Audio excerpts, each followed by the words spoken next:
What if I told you that the greatest king in Israel's history failed to protect his only daughter when she needed him most? What if I told you that this same king, who was called a man after God's own heart, watched in silence as his family was destroyed by violence, hatred, and revenge? Today, I want to tell you a story that will shake you to your core.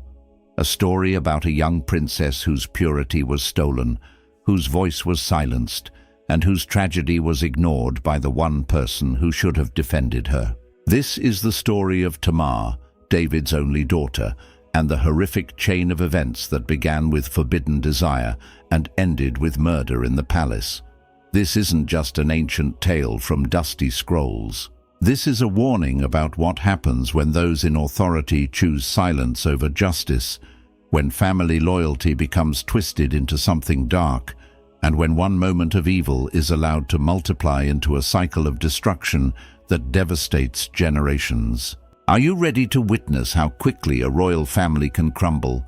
Are you prepared to see what happens when a father's weakness becomes his daughter's nightmare? Then stay with me, because what you're about to hear will change how you understand the price of silence. Let me take you back to the Golden Palace of Jerusalem, where King David ruled over the most powerful kingdom Israel had ever known, and where his only daughter was about to face a horror that would echo through the centuries. Picture the magnificent palace of King David in ancient Jerusalem around 1,000 years before Christ. Golden sunlight streamed through tall windows, servants hurried through marble corridors, and the sound of harps filled the air. This was the heart of the greatest kingdom Israel had ever seen. But in all this grandeur lived one young woman who held a special place in the king's heart, his only daughter, Tamar. While David had many sons from his various wives, Tamar was unique. She was the daughter of Makkah, and her name meant palm tree. Tamar was everything a royal daughter should be. The Bible tells us she was beautiful, but her beauty went far beyond her appearance. She was pure, intelligent, and carried herself with the dignity befitting a princess of Israel. As an unmarried daughter of the king, she lived the protected life of a royal virgin, wearing the special ornate robe that marked her status and her purity. In the complex web of David's family, Tamar had a special relationship with her full brother Absalom. While she was David's only daughter, Absalom was her protector, her confidant, and her closest family member. He was known throughout the kingdom for his striking appearance and natural charisma, but those who knew him best saw his fierce loyalty to his sister.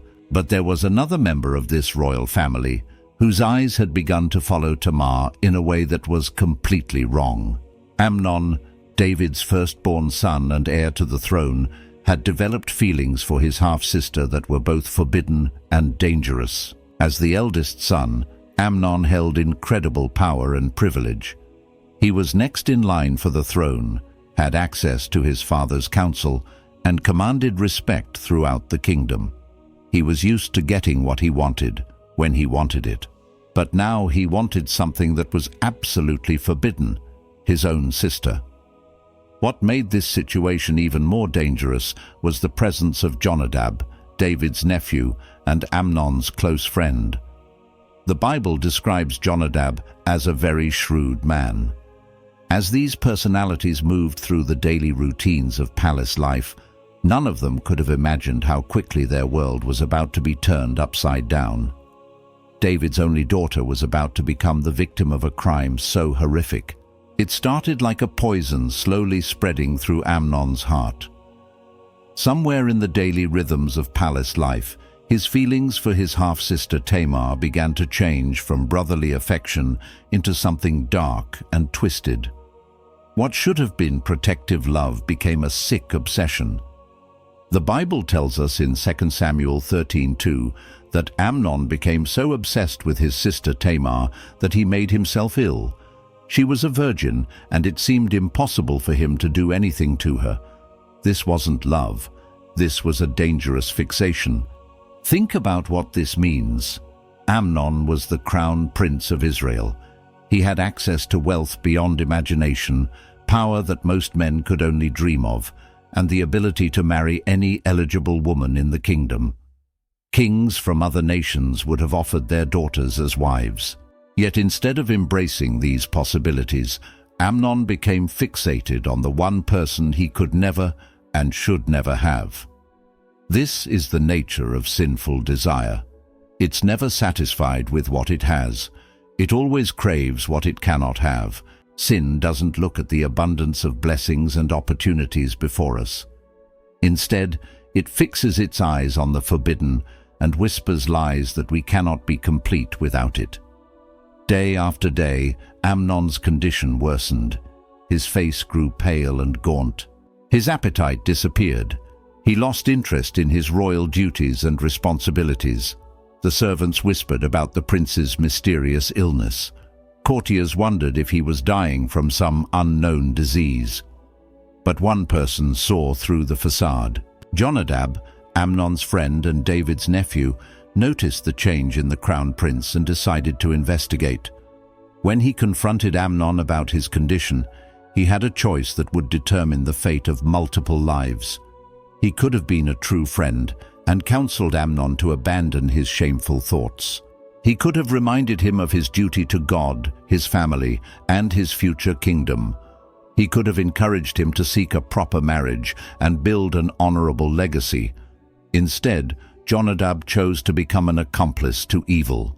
When Jonadab approached Amnon and asked, "Why do you, the king's son, look so haggard morning after morning? Won't you tell me?" He opened a door that should have remained forever closed. Amnon, desperate and consumed by his obsession, confessed his feelings for Tamar. Any righteous friend would have rebuked him immediately. Any wise counselor would have warned him about the catastrophic consequences of such thoughts. Any true friend would have helped him find a better path. But Jonadab was none of these things. Instead, what came out of his mouth next would set in motion events that would destroy an innocent young woman and tear apart the royal family forever. "Go to bed and pretend to be ill," Jonadab suggested with calculated cruelty. "When your father comes to see you, say to him, 'I would like my sister Tamar to come and give me something to eat. Let her prepare the food in my sight so I may watch her and then eat it from her hand.'" The plan was diabolical in its simplicity. It exploited everything good about their family and culture: David's love for his children, Tamar's kindness and sense of duty, and the sacred tradition of family members caring for the sick. Jonadab knew that neither David nor Tamar would suspect evil intentions in what appeared to be an innocent request from a suffering brother. This is exactly how evil operates. It doesn't announce itself with horns and fanfare. It disguises itself as something reasonable, something caring, something normal. It takes our virtues and turns them into weapons against us. It uses our love as a tool for destruction. Amnon embraced the plan immediately. He took to his bed, playing the role of a desperately ill young man. When King David came to check on his firstborn son, the heir to his throne, Amnon delivered his rehearsed lines with perfect deception. "Please have my sister Tamar come and make me a couple of cakes in my sight, so that I may eat from her hand," he pleaded with the weakness of a supposedly dying man. David, seeing his son's apparent suffering and hearing what seemed like such a reasonable request, immediately agreed. He sent a messenger to Tamar with instructions: "Go now to your brother Amnon's house and prepare food for him." In this moment, we see how a father's genuine love can be manipulated by a child's calculated deception. David had absolutely no reason to suspect evil. This was his son asking for comfort from his only daughter in what appeared to be a time of serious illness. What could be more natural than a sister caring for her sick brother? But sometimes what appears most natural on the surface conceals the most unnatural evil underneath. When Tamar received her father's message, she responded with the immediate obedience and genuine care that marked her character throughout this tragic story.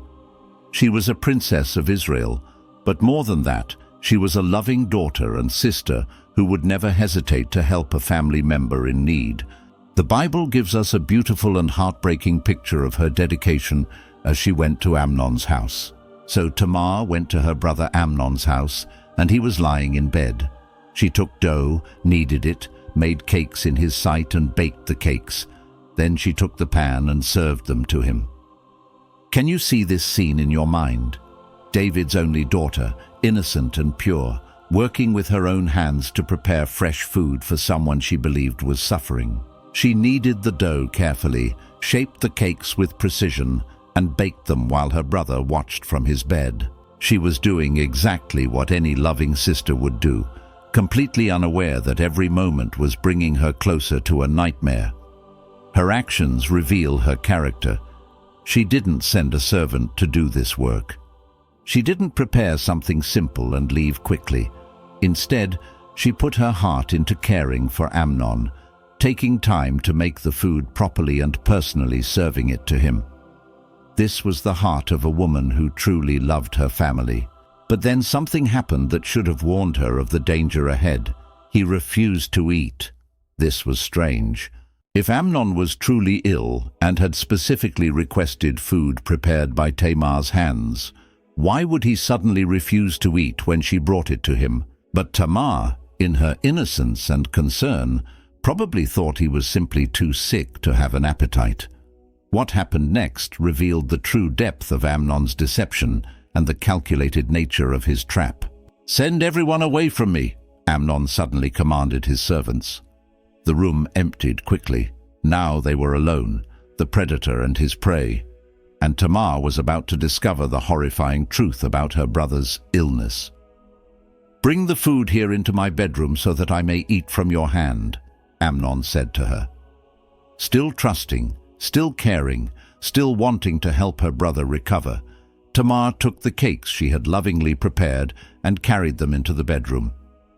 She was probably thinking about how to encourage him to eat, how to help him regain his strength, how to be the sister he needed during his illness. She had no idea she was walking into a trap that would destroy her life forever.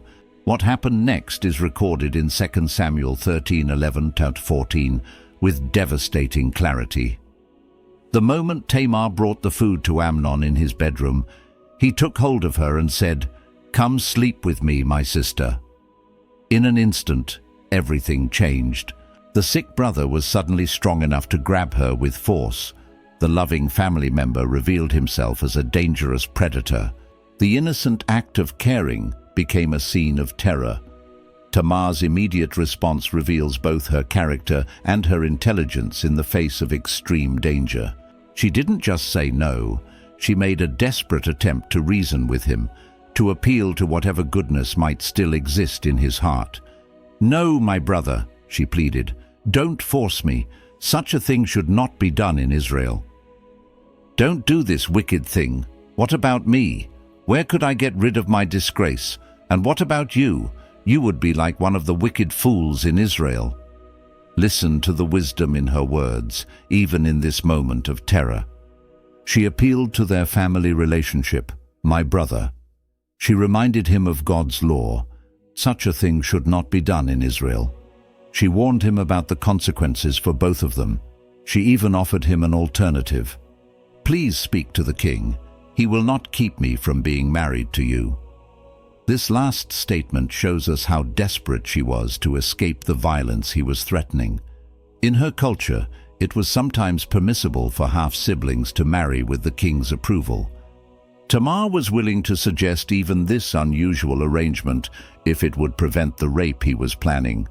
But her wisdom, her pleading, and her desperate attempts to reason with him fell on deaf ears. The Bible tells us with heartbreaking simplicity, but he refused to listen to her, and since he was stronger than she, he raped her. In that moment, David's only daughter, a princess of Israel, a young woman known for her purity and righteousness, became the victim of one of the most horrific crimes imaginable. The brother she had trusted violated her.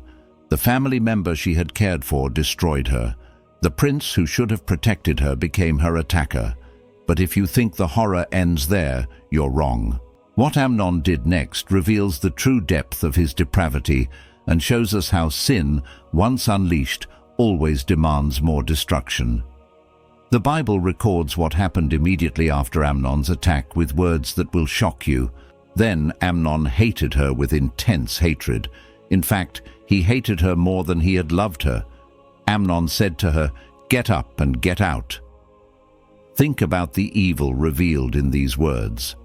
The man who had claimed to love Tamar so much that it made him sick, who had plotted and schemed to be alone with her, who had violated her in the most brutal way possible, now suddenly hated her with an intensity that was greater. This is the true face of lust. It's not love at all. Real love seeks the good of the other person. Real love protects and cherishes. Real love sacrifices self for the beloved. But lust is the exact opposite. Lust uses others for selfish gratification. Lust takes by force what was never freely given.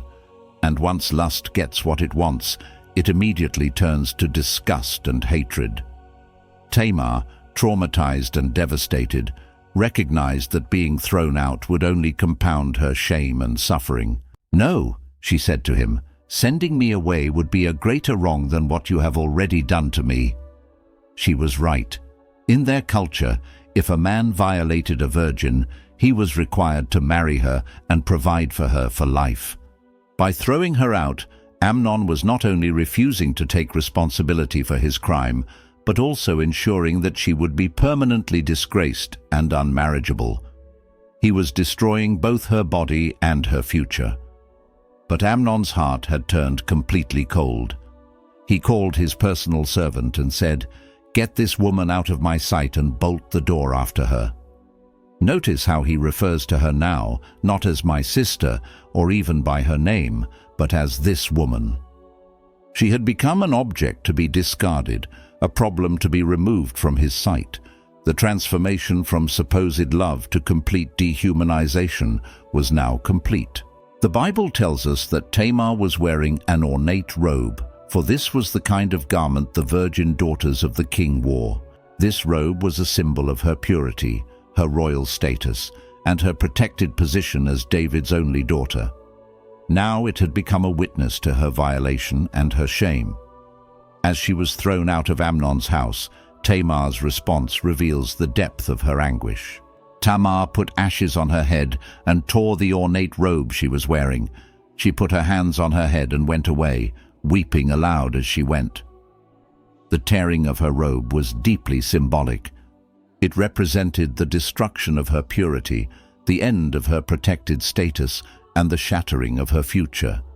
The ashes on her head were a sign of mourning. She was grieving for the life she would never have. But this heartbreaking scene was about to take another tragic turn, because someone was watching and listening to her cries of anguish. As Tamar walked through the streets of Jerusalem, weeping and mourning her destroyed life, she encountered her full brother Absalom. His response to seeing his sister in such distress would set in motion events that would ultimately tear the royal family apart and shake the foundations of David's kingdom. "Has that Amnon, your brother, been with you?" Absalom asked, immediately understanding what had happened. But then he said something that reveals the complexity of this family tragedy. "Be quiet for now, my sister. He is your brother. Don't take this thing to heart." On the surface, Absalom appeared to be minimizing the crime. Some people read this and think Absalom didn't care about his sister's suffering, but they miss what was really happening in this moment. Absalom was not dismissing Tamar's pain. He was protecting her from making the situation worse by speaking publicly about what had happened. In their culture, a woman who had been violated faced additional shame and rejection if the crime became widely known. Absalom was trying to shield his sister from further harm while he decided what to do about Amnon. The Bible tells us what was really in Absalom's heart. Absalom never said a word to Amnon, either good or bad. He hated Amnon because he had disgraced his sister Tamar. Absalom's silence was not indifference, it was the silence of someone planning revenge. While Tamar went to live in his house as a desolate woman, Absalom was carefully, patiently plotting justice for his sister. He would not speak to Amnon, would not let his emotions show, would not tip his hand about what was coming. But there was one more person who needed to respond to this crisis, the one person who had the authority and responsibility to bring justice for his violated daughter, King David himself. When the news of what Amnon had done to Tamar reached King David, the Bible tells us in 2 Samuel 13:21 that he was furious. The greatest king in Israel's history, the man who had defeated giants and conquered nations, was filled with rage. But then something happened that would prove more devastating than the original crime itself. David did nothing. No justice was served. No punishment was given. No protection was offered to Tamar. The king who could move armies with a word chose silence. This silence is perhaps the most shocking part of the entire story. David had shown mercy to enemies who had tried to kill him. He had shown justice to criminals throughout his kingdom. He had shown courage in the face of impossible odds. But when his own daughter was violated by his own son, he remained paralyzed. Some scholars suggest that David may have felt unable to act because of his own past sin with Bathsheba. Perhaps his guilt over his adultery and murder made him feel unworthy. Others suggest he was torn between his love for both children and couldn't bring himself to punish Amnon severely. But regardless of the reasons, the result was devastating. David's silence sent a clear message throughout his household. The powerful could abuse the vulnerable without consequences. This failure of leadership created a vacuum that someone else would fill. The Bible tells us that Absalom waited 2 full years, but his hatred for Amnon never cooled. If the king would not bring justice for Tamar, then he would take justice into his own hands. For 2 long years, Absalom carried his hatred and his plan for revenge. He spoke to no one about his intentions. He showed no outward sign of his anger. He attended court functions, participated in royal ceremonies, and maintained the appearance of normal family relationships. But inside, he was carefully planning Amnon's destruction. The opportunity finally came during sheep shearing season, a time of traditional celebration and feasting. Absalom owned large flocks near Baal Hazor, and the annual shearing was always marked by elaborate banquets and festivities. Absalom invited all the king's sons to join him for the celebration. When David hesitated to allow all his sons to attend, fearing the expense to Absalom, the prince made a specific request. "If not, please let my brother Amnon come with us," Absalom said. David asked, "Why should he go with you?" Perhaps some fatherly instinct sensed danger, but Absalom pressed his case until the king agreed to send Amnon and the other princes to the feast. At the celebration, Absalom waited until the perfect moment. When Amnon was relaxed and happy from wine, when his guard was completely down, Absalom gave the signal to his servants. "Listen, when Amnon is in high spirits from wine, and I say to you, strike Amnon down, then kill him. Don't be afraid.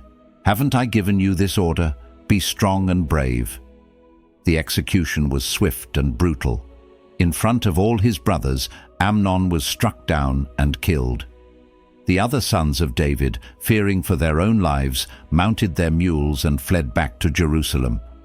The news that reached David was even worse than the reality. A messenger arrived at the palace with the report, "Absalom has struck down all the king's sons. Not one of them is left." The king's response reveals the depth of his anguish. The king stood up, tore his clothes and lay down on the ground, and all his attendants stood by with clothes torn. But then Jonadab, the same man who had helped Amnon plan the attack on Tamar, appeared with more accurate information. "My lord should not think that they killed all the princes," he said. "Only Amnon is dead. This has been Absalom's express intention ever since the day Amnon raped his sister Tamar." Soon the other princes returned to Jerusalem, confirming that only Amnon had been killed. But Absalom had fled to his grandfather's kingdom in Geshur, where he would remain in exile for 3 years. The cycle of violence that began with David's silence had now claimed two of his children. Tamar lived as a broken woman in Absalom's house. Amnon was dead. Absalom was in exile, and the kingdom that had once been united under David's leadership was beginning to fracture. But the story was far from over. Absalom's exile would eventually lead to his return, his rebellion against his father, and ultimately his own death. The consequences of that first moment of silence would continue to echo through David's family for years to come. This ancient story holds urgent lessons for us today. It shows us what happens when those in authority choose silence over justice, when family loyalty becomes twisted into enabling abuse, and when one moment of evil is allowed to multiply into a cycle of destruction. David's failure to protect his only daughter teaches us that silence in the face of evil is not neutrality, it's complicity. When we have the power to stop injustice and choose not to act, we become part of the problem. When we prioritize keeping peace over protecting the vulnerable, we actually guarantee that there will be no peace at all. Tamar's story also teaches us about the devastating impact of sexual violence and the importance of believing and supporting victims. Her voice was silenced by her attacker, ignored by her father, and history almost forgot her name. But God included her story in His Word as a permanent reminder that He sees the suffering of the innocent and that justice delayed is not justice denied. For modern families, this story serves as a warning about the signs of abuse, the importance of creating safe spaces for difficult conversations, and the need to act swiftly when someone is in danger. It reminds us that family reputation is never more important than family safety, and that protecting an abuser always means sacrificing the victim. The tragedy of David's family shows us that even the greatest leaders can fail when it matters most, that even the most blessed families can be destroyed by unchecked sin, and that the consequences of our choices often extend far beyond what we can imagine. But perhaps most importantly, this story points us to the need for a perfect king, a true protector, and a righteous judge who will never fail to defend the innocent. It reminds us that while earthly fathers may fail their children, our Heavenly Father never will. David's only daughter deserved better. She deserved a father who would protect her, a system that would defend her, and a family that would seek justice for her. In this life, she didn't receive any of those things. But her story stands as an eternal testimony that God sees, God remembers, and God will ultimately make all things right. The silence has been broken, the story has been told, and the warning has been given. The question now is, what will we do with the truth we've heard?